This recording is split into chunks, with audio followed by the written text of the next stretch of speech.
Hello, कैसे हो सारे। तो welcome back to the channel. आज फिर से हम एक क्वेश्चन डिस्कस करने जा रहे हैं ग्राफ टॉपिक के ऊपर, जो है इज ग्राफ कनेक्टेड। तो इस क्वेश्चन में मैं अगेन सेम वही बात बोलूंगा कि अगर आपने पिछली वीडियो नहीं देखी है तो आप जाके वो देखिए, क्योंकि ये इस क्वेश्चन में हम कुछ नहीं करने जा रहे हैं, हम वही कोड उठाएंगे और उस पर वर्क करेंगे। ये क्वेश्चन पूरा का पूरा उसी क्वेश्चन पर डिपेंडेंट है, बस उसका स्लाइट मॉडिफिकेशन है, ठीक है। और जब मैं आपको क्वेश्चन समझाऊंगा एक्चुअली आप समझ जाएंगे कि ये उस क्वेश्चन का छोटा सा वेरिएशन कैसे है। ठीक है, तो बिना समय गवाए सीधा क्वेश्चन को अंडरस्टैंड करते हैं और उसको सॉल्व करने की कोशिश करते हैं। ठीक है, इस ग्राफ कनेक्टेड हमें ये बता रहा है कि मतलब इस क्वेश्चन में हमें ये बताना है कि जो भी हमें ग्राफ गिवन है वो कनेक्टेड है या नहीं है। अब कनेक्टेड ग्राफ क्या होता है? कनेक्टेड ग्राफ वो होता है जिसमें हर वर्टेक्स से दूसरे वर्टेक्स पे, यानी मैं कोई भी एक ग्राफ गिवन है उसमें कोई भी दो वर्टेक्स पॉइंट पिक कर लूं, तो उन दोनों वर्टेक्स के बीच में कोई रास्ता होता है और हम ट्रेवल कर सकते हैं, मतलब ट्रेवर्सल कर सकते हैं। ठीक है, और इन डिसकनेक्टेड ग्राफ क्या होता है, मतलब अगर बात करें तो जो कंपोनेंट्स में ब्रेक ग्राफ क्या होता है, उसमें हर वर्टेक्स से दूसरे वर्टेक्स पर जाने का रास्ता मौजूद हो, इसकी गारंटी नहीं होती हमारे पास। जैसे देख लेते हैं, हम जल्दी से एक ग्राफ बना लेंगे। यहाँ पर चलो ग्राफ बना हुआ है, हम इसी को एनालाइज कर लेते हैं। ठीक है, और ये फालतू की चीजें जो हमारे पिछले क्वेश्चन के उसको तब तक हटा देते हैं और इसको भी हम हटा देते हैं। तो यहाँ पर हम देख सकते हैं कि हमें एक ग्राफ गिवन है और मैं एक दूसरा ग्राफ बना लेता हूँ। तब तक यहाँ पे एक सिंपल सा ग्राफ ले लेते हैं, थर्ड और यहाँ पे फोर्थ लिख लेते हैं। ठीक है, ये फोर्थ वर्टेक्स है और इनके बीच में एजेस है। अगर मैं बोलूँ कि ये graph number 2 and graph number 1, ठीक है, अगर मैं बोलूँ ग्राफ नंबर 2 में 0 से लेकर 4 तक का कोई रास्ता है कि हम 0 से 4 जा सकते हैं, तो आप कहोगे हाँ बिल्कुल जा सकते हैं। 0 से 2 जाएंगे, 2 से 4 जाएंगे, 0 से 2 जाएंगे, 2 से 3, 3 से 4, बहुत सारे रास्ते हैं 0 से 4 जाने के।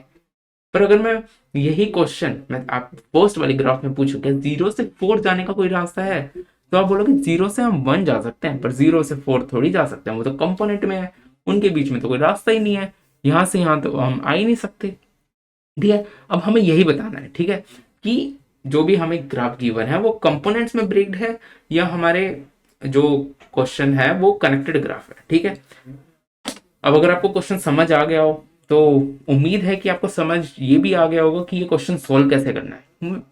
क्योंकि अभी हमने क्वेश्चन डिस्कस करा है बिल्कुल पिछले वाला, और वो क्वेश्चन इसी पे डिपेंडेंट है, मतलब इसी का एक बेस है, इसी क्वेश्चन का बेस है। एक्चुअली ये क्वेश्चन उस पर डिपेंडेंट है। ठीक है, तो मुझे उम्मीद है अगर आपने वो वीडियो अच्छे से देखी है तो आपको ये क्वेश्चन तो सुनते ही समझ आ गया होगा कि इसको हम कोड कैसे लिखेंगे और क्या करेंगे। अगर आ गया है तो मेरी दरख्वास्त है आपसे कि आप इस वीडियो को पॉज करें और उसको खुद से सॉल्व करने का ट्राई करें। और अब आप यहाँ पर रुके हुए हैं तक, तो सीधा मतलब डिस्कस करते हैं कि इसका सोल्यूशन क्या है। तो हमने पिछले क्वेश्चन पर अगर हम बात करें तो पिछले क्वेश्चन में हम क्या कर रहे थे, हम सारे कनेक्टेड कंपोनेंट्स को लेकर आ रहे थे और उसको एक वेक्टर में स्टोर कर रहे थे। मतलब हमारा जो फाइनल वेक्टर था, जो हमने कॉम्स बनाया था जिसमें हम कंपोनेंट स्टोर कर रहे थे, उसमें डिफरेंट वेक्टर्स थे और उन वेक्टर्स में जो डेटा स्टोर था वो नथिंग बट दी हमारे कंपोनेंट्स, हर ग्राफ का जो पर्टिकुलर कंपोनेंट बनता है उसका डेटा स्टोर था। अगर मैं बात करूं तो हम पिछले में कुछ ऐसा डेटा ले रहे थे, 0 और 1 एक कंपोनेंट, 2 और 3 एक कंपोनेंट, और 4, 5, 6 हमारा एक कंपोनेंट था। ठीक है, हमें कुछ ऐसा सा डेटा मिल रहा था जो कॉम्स, अगर मैं वेक्टर की बात करूं, और हम क्या कर रहे थे, इसको प्रिंट कर रहे थे। अगर मेरे कनेक्टेड ग्राफ होता है तो हमारे ये डेटा कैसा मिलेगा, मतलब हमारा जो कॉम्स में डेटा स्टोर होगा वो कैसा होगा, उसको भी देख लेते हैं जरा। वो डेटा कुछ इस तरह स्टोर होगा, 1 एक्चुअली 0, 1, 2, 3, 4, 5, 6, यानी जितने भी कंपोनेंट्स ऑफ ग्राफ की अगर मैं बात करूं, एक कनेक्टेड ग्राफ के जो कंपोनेंट्स होंगे वो nothing but a single graph होगा। तो इस क्वेश्चन को सोल्व करने क्या मैं ये कह सकता हूँ कि जो हमें वो कंपोनेंट मिल रहे थे, मतलब components, different type of components मिल रहे थे हमें एक कॉम्स एरे, कॉम्स वेक्टर के अंदर, अगर मैं उसका साइज पता कर लूं, अगर उसका साइज 1 निकला, तो मैं ये कह सकता हूँ कि हाँ मेरा ग्राफ जो है वो कनेक्टेड ग्राफ है। अगर उसका साइज 1 से ज्यादा निकला तो मैं ये कह सकता हूँ कि नहीं भाई मेरा ग्राफ तो कनेक्टेड नहीं है, वो तो कंपोनेंट्स में ब्रेक है। मुझे उम्मीद है कि आपको ये समझ आया होगा मैंने अभी क्या समझाया। तो अब सीधा कोड पे चलते हैं। तो मैं यहाँ पर कुछ कोड नहीं लिखूंगा क्योंकि अच्छा ये तो इस ग्राफ कनेक्टेड, हाँ यही हमारा क्वेश्चन है, तो मैं यहाँ पर कुछ भी कोड नहीं लिखूंगा।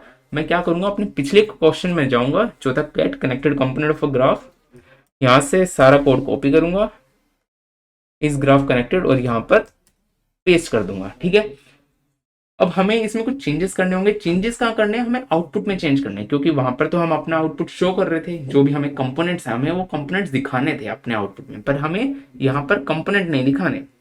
हमें यहाँ पर ये बताना है कि जो भी हमारा अ, जो भी हमारे कंपोनेंट्स हैं वो कनेक्टेड हैं एक ही कंपोनेंट के अंदर या नहीं, मतलब हमारे ग्राफ कनेक्टेड है या नहीं। तो हमें शो नहीं करना, तो मैंने वो जो भी कोड था वो हटा दिया है। अब मैं कॉम्स में मेरे सारे कंपोनेंट्स आ चुके हैं। मैं चेक करूंगा, अगर मेरे कॉम्स का जो साइज है अगर वो 1 निकला तो इसका मतलब है, तो सी आउट कर दूंगा ट्रू, कि मतलब मेरा जो ग्राफ है वो कनेक्टेड है। अदरवाइज अगर ऐसा नहीं हुआ तो मेरा जो केस बनता है वो बनता है फॉल्स का, कि मेरा जो ग्राफ है वो कनेक्टेड नहीं है, उसमें बहुत सारे कंपोनेंट्स हैं। ठीक है, अब इसको एक बार रन करके देख लेते हैं, और मोस्ट प्रोबेबली ये चलेगा, और ऐसे ही हमें आंसर मिल गया। मतलब फॉल्स की जो भी हमें ग्राफ गिवन है वो कनेक्टेड ग्राफ नहीं है। ठीक है, उसमें बहुत सारे कंपोनेंट्स है। तो इसको सबमिट करते हैं और उसके बाद इस वीडियो को एंड करते हैं।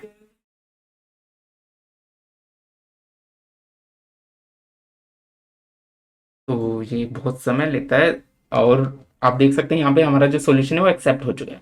तो अगर ये आपको वीडियो पसंद आई हो तो hit the like button, share it with your friends and subscribe to our YouTube channel.